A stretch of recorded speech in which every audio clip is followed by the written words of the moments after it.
여러분 안녕하십니까? 반갑습니다. 창세기 바로 알기 시작해 보도록 하겠습니다. 먼저 서론적으로 말씀드릴 것은 창세기 모르면 성경 전체 이해하기 너무 어렵습니다. 왜 그런가 하면 물론 시작의 책이라고 말하지만 창세기에는요 3가지의 언약이 기록이 되어 있습니다. 첫 번째 언약은 하나님께서 아담에게 복을 주시면서 해주신 언약 3대 언약입니다. 자손 땅 통치입니다. 왜 성경에 자손 땅 통치라고 하는 내용이 계속해서 나타나느냐 하면은 이 언약의 내용이기 때문에 그렇습니다. 아담 언약은요 예수 그리스도가 이 땅에 오셔서 이루실 언약입니다. 그래서 첫 아담으로 시작한 하나님의 언약의 역사는 둘째 아담이 오셔서 시작하시고 그 다음에 마지막 아담으로 예수 그리스도가 재림하심으로 맞춰지는 언약이라고 보시면 됩니다. 이 노아 언약은 또 뭐냐? 예수께서 재림하셔서 아담 언약을 완전 성취시키는 과정에 하나님은 인류를 보존하시겠다는 언약이죠. 그러면 아브라함 언약은 뭐냐?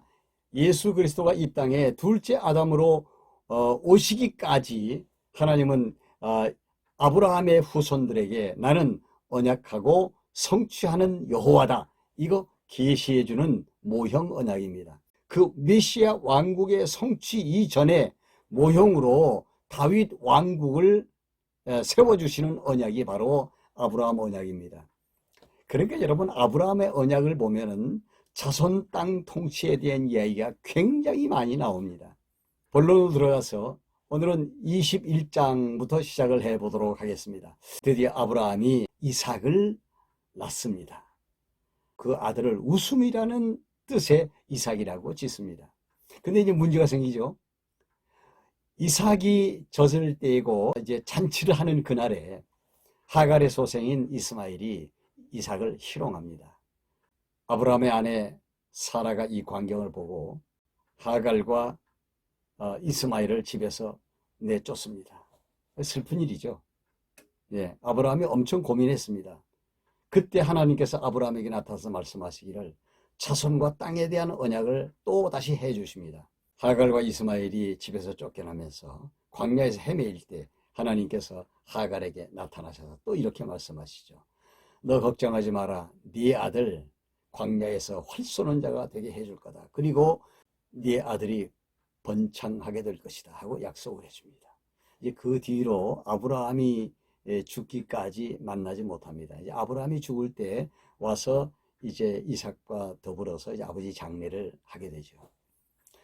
그 뒤로 이스마엘 족속, 즉 아랍 족속들이죠. 철천지 원수입니다. 지금까지도 원수입니다.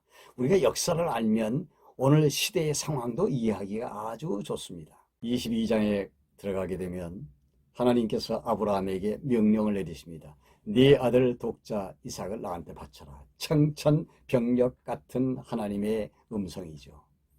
자기 아내에게 이야기하지 않습니다. 몇 명의 종들을 데리고 그리고 하나님께서 명령하신 저 모리아 산으로 가서 제사를 드리려고 아들과 함께 출발을 합니다. 3일 길입니다. 저쪽에 모리아 산 봉우리가 보일 때 종들을 거기에서 더 이상 따라오지 말라고 말하고 이삭을 데리고 그 산을 향하여 걸음을 옮깁니다. 이삭이 걷는 도중에 이렇게 묻습니다. 아버지, 오늘은 좀 이상해요. 왜 하나님께 드릴 어린 양은 가지고 가지 않나요? 그때 아브라함이 가슴이 어떠했겠습니까? 이삭아, 걱정하지 마라. 그 산에서 하나님이 준비해 놓으신 게 있을 거야. 그렇게 갑니다. 산에 도착해서 장작더미 위에 이삭이 올라가게 하고 그리고 밧줄을 꺼내서 움직이지 못하도록 이삭의 손과 발을 묶습니다. 그리고 칼을 뽑아서 이삭의 멱을 향하여 치려고 할 때 그때 하나님께서 아브라함아 아브라함아 하고 부릅니다. 손대지 말라는 거죠. 내가 이제 알았다. 네가 나를 경외하는 줄 이제 알았어. 그러니까 손대지 마라. 그러면서 이삭을 풀어줘라. 그랬을 때 바로 뒤에서 수풀에 걸린 수양 한 마리가 음매 하는 소리가 들립니다. 하나님께서 그걸 잡아다가 이삭 대신에 거기 올려놓으라 이렇게 말씀하십니다. 여러분 이 사건이요 어마어마하고 엄청난 사건이거든요. 이게 뭐냐면요 아브라함이 예수 그리스도를 모형적으로 만나는 사건입니다.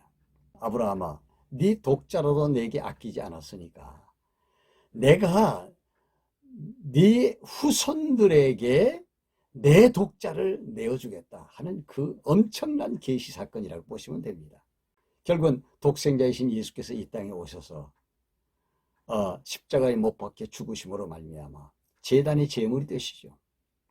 하나님께서 이렇게 말씀하십니다. 내가 네게 큰 복을 주겠다. 내가 네 씨로 크게 번성하게 하여 하늘의 별과 같이 바다의 모래같이 많게 해주겠다. 그리고 네 씨가 대적의 문을 얻게 될 것이다. 여기서 씨나 아브라함의 자손이나 사실 그 안에 들어있는 의미는 예수 그리스도를 상징적으로 보여주게 되죠. 이 갈라디아서 3장 16절에서 바울은 이 사실을 알고 하나님이 아브라함에게 말씀해 주셨던 씨, 그것은 바로 예수 그리스도라고 하는 사실을 이야기합니다. 이삭을 낳아서 기뻐하며 인생을 살았던 사라가 세상을 떠납니다. 그것이 23장의 내용입니다. 아브라함은 슬퍼서 어쩔 줄을 모릅니다. 사라를 위하여 슬퍼하며 애통했다고 기록하고 있습니다. 그때 이삭의 나이가 37살. 그리고 3년쯤 있다가 이제 결혼을 하게 되죠. 그러니까 3년 동안 자기 어머니 사라를 잃고 난 다음에 굉장히 우울하게 지냈던 것 같아요. 아브라함이 자기 아들 이삭을 장가 보내려고 늙은 종을 메소포타미아 지역으로 보내지요. 아브라함의 동생 나홀이 살고 있는 그곳으로 보내서 규숙감을 데리고 오게 하죠. 네, 이 비하인드 스토리가 있습니다. 재미있는 거. 성경을 보시면 되겠고요. 나홀의 손녀인 리브가를 데리고 와서 결국은 이제 아브라함의 아들 이삭과 결혼을 시킵니다. 그것이 이삭의 나이 40세 때예요. 이삭이 결혼한 후에 3년의 암울함을 떨쳐버리고 이삭이 위로를 얻었다 하는 것이 성경의 기록입니다. 이게 이제 24장의 내용이거든요. 그런데 이제 25장으로 넘어가 보면 아브라함이 세상을 떠나는 내용이 나옵니다. 아브라함이 175세를 살았어요. 아브라함은 손주를 보고 죽었을까?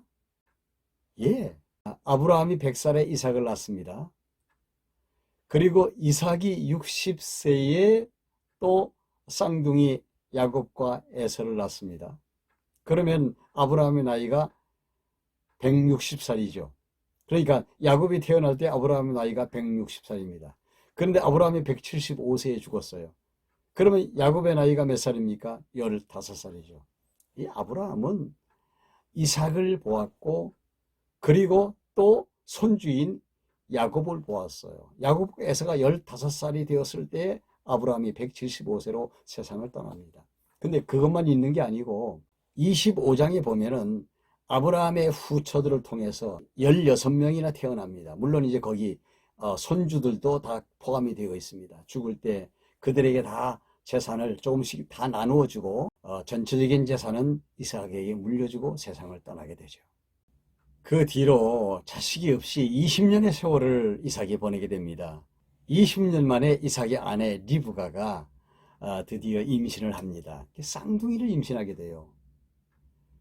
엄마들은 알지 않습니까? 뱃속에 아이가 쌍둥이 아이가 들어있을 때 엄마들은 다 압니다. 고민되지 않겠습니까? 그때 하나님께서 리브가에게 이렇게 이야기합니다. 리브가야, 네 뱃속에 있는 아이들 쌍둥이인데 두 민족의 조상이 지금 자라고 있다. 그러면서 큰 자가 작은 자를 섬기게 될 것이다 하고 말씀을 해 주십니다. 이 리브가의 입장에서는 출생의 비밀을 이미 알고 있기 때문에 얼마나 관심을 갖게 되겠습니까? 아이를 낳았습니다. 먼저 나온 아이는 색깔이 붉고 털이 많습니다. 에서라고 짓습니다. 그리고 뒤에 나온 아이는 먼저 나온 에서의 발꿈치를 잡고 나옵니다. 야곱이라고 짓습니다. 그래서 에서와 야곱이 이 세상에 태어나게 되죠. 그러니까 리브가의 입장에서는 에서가 장차 야곱을 섬기게 되겠구나. 그럼 야곱이 더 크게 된다는 사실을 하나님께로부터 들었기 때문에 리브가의 입장에서는 야곱이 굉장히 중요한 존재라고 볼 수 있죠. 그래서 리브가는 야곱을 가까이 하고 사랑합니다. 그래서 야곱은 어머니를 가까이 하고, 에서는 거칠은 들사나이가 되어서 광야를 달리면서 짐승을 잡아 아버지에게 별미를 늘 제공해서, 그래서 이삭은 에서를 더 좋아하게 되죠. 역사는 이렇게 해서 펼쳐지게 됩니다. 어느 날 에서가 굉장히 피곤해서 배가 고파서 이제 허겁지겁 집 안으로 들어옵니다.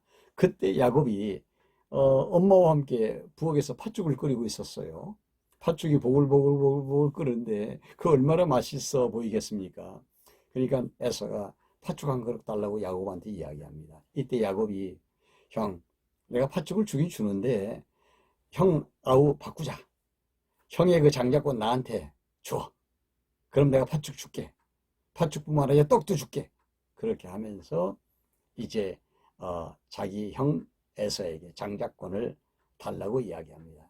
이 에서가, 야, 나 지금 배고파 죽겠는데 그까짓 그 장자권이 무슨 소용이 있어? 야, 너한테 줄게. 가져. 그러면서 팥죽 한 그릇을 거뜬히 치웁니다. 여기서부터 야곱은 이제 그 집안의 장자가 되어서 명실공히 나는 이 집안의 장자다 하는 자부심을 갖고 인생을 시작하게 되죠.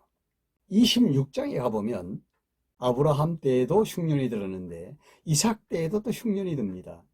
그러니까 이삭이 자기 가솔들을 이끌고 그랄로 갑니다. 이 그랄에는 블레셋 왕 아비멜렉이 있거든요. 네. 그러니까 이 생명의 위협을 느낀 나머지 부전자전인 것 같아요. 자기 아내 리브가에게 이렇게 말합니다. 누가 물으면 당신은 내 아내라고 말하지 말고 내 동생이라고 이야기해. 자기 아버지하고 똑같이 얘기합니다. 근데 그 지역에서 리브가의 미모가 뛰어나기 때문에 눈독을 들이고 있는 놈이 또 하나 있었어요. 그러니까 블레셋 왕 아비멜렉이 알고 있죠.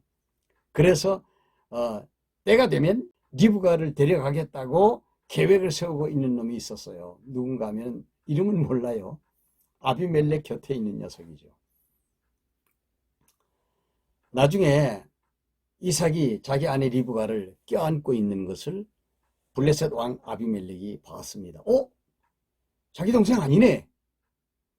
그렇게 생각하고 이삭에게 와서 이야기합니다. 큰 일 치를 뻔했네. 내 곁에 있는 어떤 놈이 네 마누라 뺏어가려고 지금 작전 세우고 있는 거야. 너에게, 네가 믿는 여호와 하나님에게 범죄할 뻔했다. 너 어떻게 그런 짓을 할 수 있느냐 하고 책망을 받습니다. 그러면서 블레셋 왕 아비멜렉이 이렇게 말합니다. 자기 동족들에게 앞으로 이삭의 아내 리브가를 건드리지 말라. 그리고 이삭을 건드리지 말라. 만약의 경우에 어떤 피해를 입히면 내가 그들을 죽이겠다. 안전 보장을 해줍니다.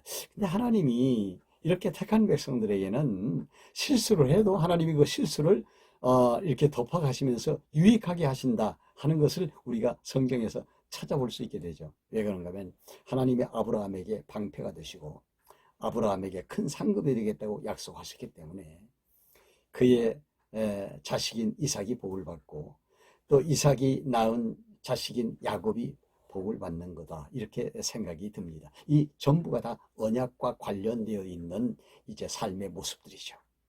그러면서 이삭은 계속해서 지역을 넓히기 위해서 우물을 팝니다. 그 우물 전쟁이 일어나요. 그래서 블레셋 사람들, 이 아비멜렉의 종자들이 이삭이 파놓은 우물을 계속 뺐습니다. 그것도 한두 번이 아니고 여러 번 빼앗아 갑니다. 그러면서 하나님은 이삭의 삶의 지경을 점점점 넓혀가는 섭리를 하시게 되죠. 결국은 아비멜렉이 이삭의 삶의 모습을 보니까 이건 예사롭지 않습니다. 이삭이 믿는 여호와가 살아서 존재하는 신이 맞다. 이렇게 결론을 내린 거예요. 왜냐하면요. 그 사막에서, 그 광야에서 이 물의 근원을 찾는다는 건요. 하늘의 별 따기입니다. 그런데 파기만 하면 물이 나오거든요. 놀라운 일이죠. 그래서 아비멜렉이 자기 군대 장관 비고를 데리고 와서 이 이삭, 우리 지경에 와서 살고 있는 이삭은 범상치 않은 인물이다. 해가지고 화친 조약을 맺자고 그래서 이삭이 그 조약에 사인을 하게 됩니다. 하나님이 하시는 일이죠. 오늘은 여기까지 말씀을 드리겠습니다. 중요한 내용은 이겁니다. 하나님이 아브라함에게 자손 땅 통치를 언약하신 것처럼 똑같이 이삭에게도 자손을 이루어주겠다, 땅을 차지하게 해주겠다고 똑같이 말씀하시면서 아브라함의 언약을 계승하도록 하셨다는 것입니다. 다음 시간에는 27장으로 넘어가서 야곱과 관련된 스토리를 이제 말씀드려보도록 하겠습니다. 여기까지 따라와 주신 여러분 대단히 감사합니다. 다음 시간에 또 뵙겠습니다.